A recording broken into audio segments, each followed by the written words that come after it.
Até o final desse vídeo você vai descobrir como é possível simular a gravidade onde ela é nula ou anular a gravidade onde ela existe. Eu vou falar de gravidade artificial.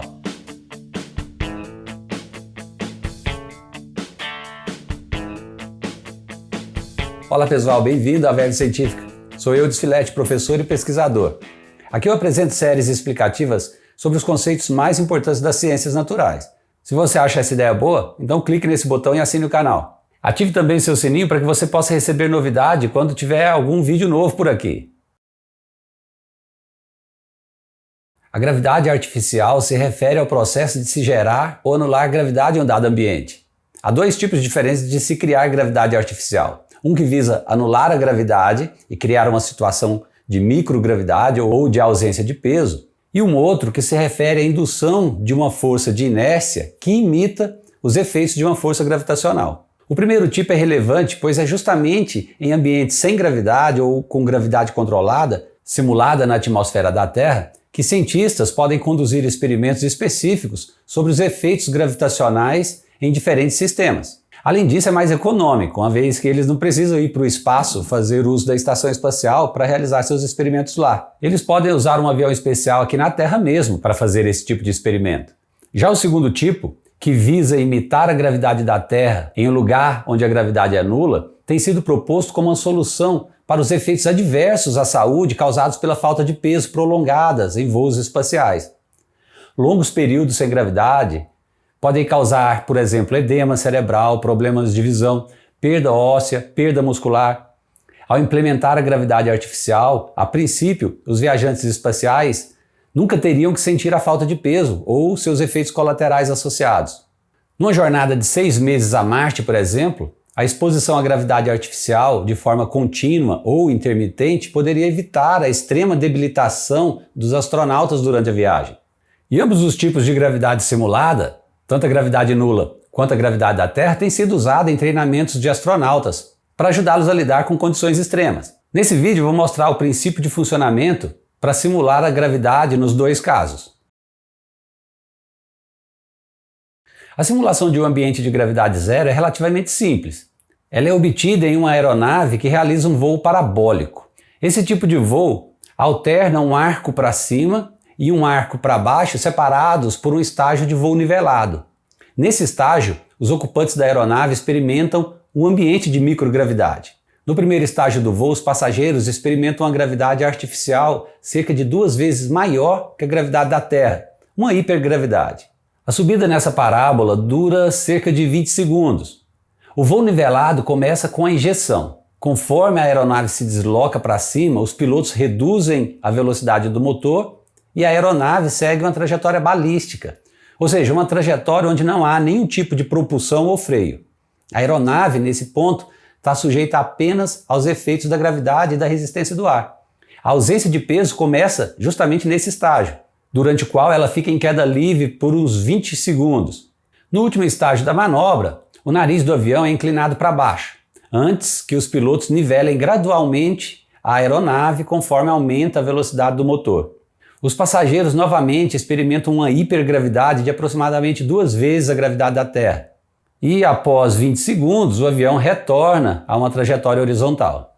No topo da trajetória, durante o voo balístico, a aeronave não exerce nenhuma força de reação por meio de suas paredes sobre seus ocupantes, o que produz nos ocupantes a sensação de leveza, de falta de peso. Nesse curto intervalo de tempo, eles podem flutuar, como se estivessem mesmo no espaço sideral. A trajetória balística requer a habilidade dos pilotos, que devem ser capazes de compensar exatamente a força de arraste com o impulso do motor.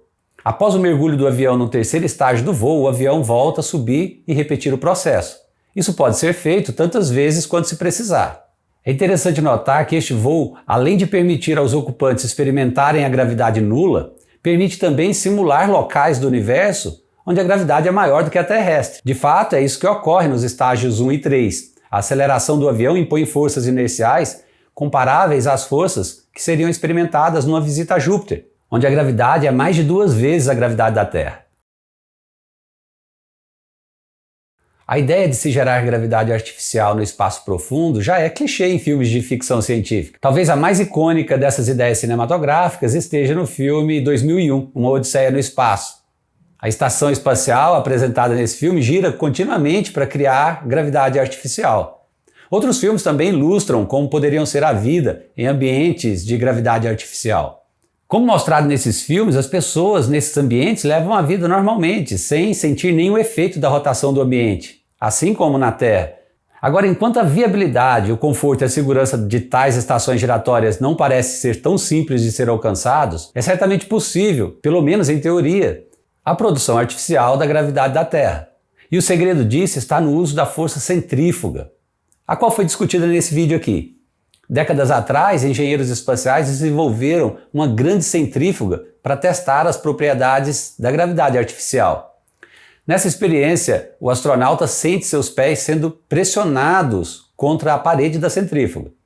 Se a centrífuga gira com a velocidade adequada, ele experimenta uma gravidade artificial e, a princípio, deverá ter a sensação de gravidade a qual está acostumado aqui na superfície da Terra. A gravidade simulada aqui é atribuída justamente à força centrífuga. Do ponto de vista inercial, isto é, de uma perspectiva externa, podemos ver claramente que não existe uma força puxando esse cara para fora. Pelo contrário, um observador externo observa uma força radial puxando o astronauta para dentro da centrífuga. O piso que ele está andando é o que provê a força centrípeta para evitar que ele saia voando. Agora, do ponto de vista do astronauta, que gira com a centrífuga, o resto do mundo é quem gira. E nesse sistema de referência, a força centrífuga é absolutamente real, é mensurável, empurrando o astronauta para baixo exatamente como faz a gravidade. E é isso que ele percebe, é isso que ele experimenta, uma força que o puxa para baixo. A única coisa fictícia aqui é a percepção do astronauta sobre o que está causando isso. E é claro que para manter a gravidade artificial, o sistema precisa continuar girando sempre. Não é esperado que a gravidade artificial reproduza exatamente os efeitos físicos da gravitação real. E isso se deve a 3 motivos fundamentais. Primeiro, porque a força centrífuga, sentida pelos ocupantes do sistema giratório, os empurra radialmente para fora, ao contrário da gravidade real, que puxa em direção ao centro da centrífuga. E embora as duas situações produzam resultados físicos semelhantes, as sensações fisiológicas talvez não sejam. Um segundo motivo é que a força centrífuga varia fortemente com a distância ao eixo de rotação, o que não ocorre com a gravidade natural. Com isso, se o ambiente giratório tiver um pequeno raio de rotação, como esta centrífuga da imagem, a quantidade de gravidade sentida na cabeça seria significantemente diferente da quantidade sentida nos pés, o que pode dificultar o movimento e a mudança da posição corporal, além de provocar sensações fisiológicas desagradáveis. O terceiro motivo está relacionado ao efeito Coriolis, que é tópico deste vídeo aqui, que vai aparecer na sequência da série. Este efeito induz uma força aparente que atua sobre os objetos que se movem em relação ao referencial giratório. Este efeito tende a curvar o movimento no sentido oposto ao do giro do ambiente. Então, se um astronauta dentro de um ambiente giratório de gravidade artificial se mover através do ambiente, ele sentirá uma força empurrando-o para o lado. Essas forças atuam no ouvido interno e podem causar tonturas, náuseas e desorientação. Embora seja possível reproduzir a gravidade artificialmente, ainda não há aplicações práticas para a gravidade artificial no espaço sideral. Isso por conta dos problemas técnicos e econômicos sobre o tamanho e o custo de uma espaçonave. É muito material, muito dinheiro e muita engenharia para produzir uma força centrífuga útil, comparável à força do campo gravitacional na Terra. E nem todos esses recursos estão disponíveis ainda. Bem, pessoal, esse vídeo fica por aqui. No próximo, vamos explorar o efeito Coriolis. Caso tenha algum comentário, compartilhe conosco. E não saia do canal sem assinar. Clica nesse botão aqui no meio da tela. Tenha Verve Científica. Abraço e até a próxima.